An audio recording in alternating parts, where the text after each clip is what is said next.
Welcome back to This Face, and well, yeah, it's been a while. I'm back doing this again, finally. Sorry, it's been a bit longer than I thought it would be, but you know, these things happen. Christmas, and then I had to go away. But oh well, I'm back, proper original content coming soon. I've had someone actually moan at us in the comments, and I don't blame them, but rest assured, GameCast as a whole is going to be coming back properly in the very, very close future. But for now, at least, we're having regular news videos. But stay tuned for the podcast and everything else to be coming back as soon as possible. And new shows from Sarah as well. Keep an eye out for those because they're going to be good. I'm really looking forward to them. And I'm going to try and do some more content as well. Hopefully, I don't just want to do the news and newscast, but time. So we'll see what happens. Otherwise, let's get into the news for today. Let's start then with positive news. Let's do that. Turn over a new leaf. I'm joking. It's not going to be all positive. But let's start with positive news. Awesome games done quick. You must know what this is by now. I've mentioned it several. I think I've mentioned every single one that's come by as GameCast has been going along.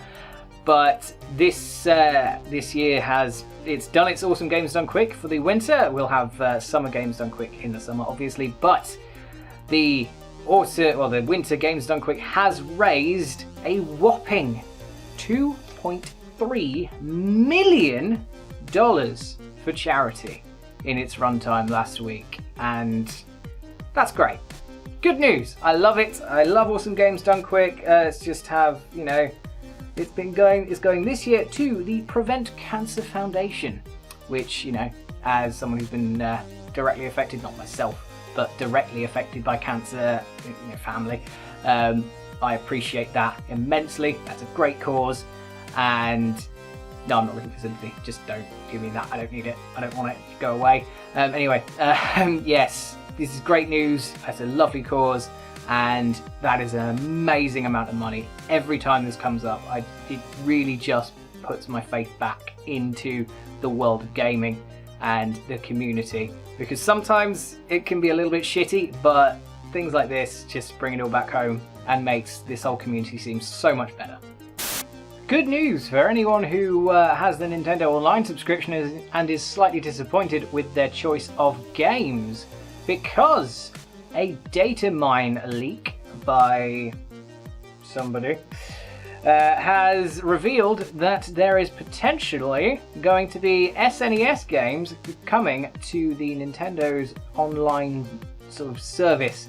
Part of that service is that you get free games, and most of those games so far have been NES titles, and a lot of people have said that it doesn't quite go far enough to justify the price. It's a cheap price, the Nintendo Switch is online, admittedly, but people still say it doesn't quite go far enough to justify it, because really all you're paying for is you're paying for the ability to access the online and a few games, but not many good games. A lot of the times, online needs to justify itself.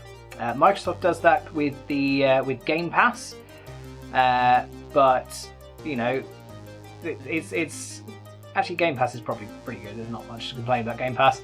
If I had an Xbox, I would get Game Pass, and I probably will get Game Pass if it comes to PC properly next year.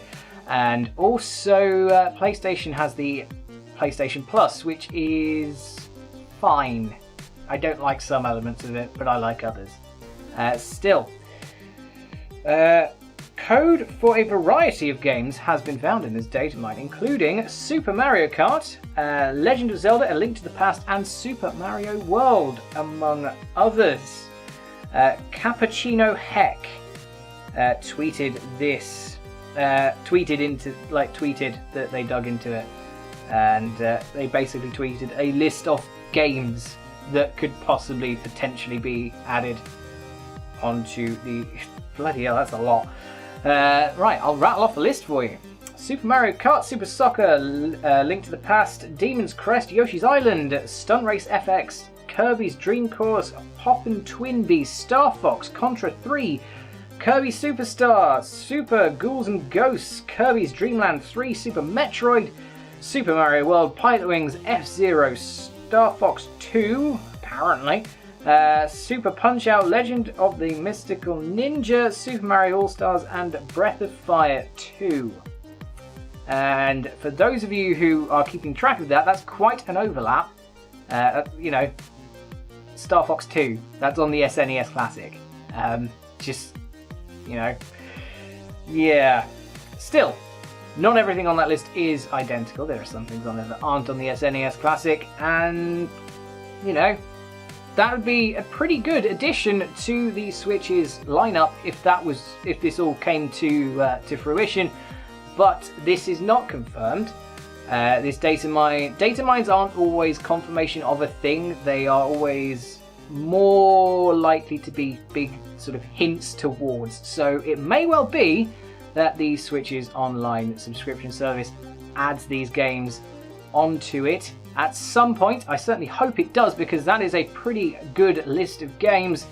But take this with a pinch of salt, because it may not actually come to fruition. But you never know. It may just be that they're going to add SNES games to the Switch store, a bit like the whole Virtual Console thing on the Wii U and the 3DS. But, like I say, we will see. We had good news late last week that Blizzard have split from Activision, and they have taken the not Blizzard.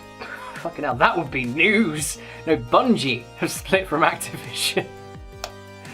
Imagine that. That'd be great. Although this news has prompted a lot of people to think that Blizzard are going to leave at some point. But anyway, Bungie split from Activision, and they took the Destiny license with them. I don't know how they managed to wrangle that, but they did, so great. A lot of people really don't like Activision Blizzard, and I don't blame them. So Bungie leaving them is a very good sign in terms of, well, for people who don't like Activision, basically. This has then caused a massive drop in their stock prices and in the last week, and that's a perfectly rational response for stockholders to make when one of the big sort of chunks, one of the big development arms of your company decides to just up and leave. But this has also come in a week where I think it's two separate chief financial officers of Activision have come and gone. The one resigned not too long ago, and then we had another sort of come in and then leave again. I don't quite know how that works. But they found their new CFO, and this is where it gets a little bit annoying for me, because the incoming CFO will be receiving, it's being phrased as gifts, they're receiving gifts with a value of about $15 million. And if that doesn't say everything you need to know about corporations as a whole, and the big corporations of the AAA gaming industry, then I don't know what else does. Because to be honest, you see these corporations, they're crying poverty constantly and saying that all these monetization techniques have to be brought into games, but then they can afford to pay a new CFO or give a new CFO $15 million worth of assets or stock or money or whatever as this person joins, not as like a bonus for doing really well, as an incentive for joining. Yeah, it's not great. It doesn't look great on Activision's part, but then again, not a lot of things Activision do look great on their behalf, but they seem to still stay in business anyway. So that's that. Make of that what you will, and on that note, I'm going to end the show. Thank you though very much for watching this episode of the GC Informer. I am again sorry that it's been so long since we've been pumping out our regular content, but we are hopefully getting back on it as soon as possible, hopefully in the next week or two. Otherwise, yes, stay tuned for loads of news, reviews and podcasts and other content coming from us. And otherwise, thank you for watching, and I will see you for something else soon.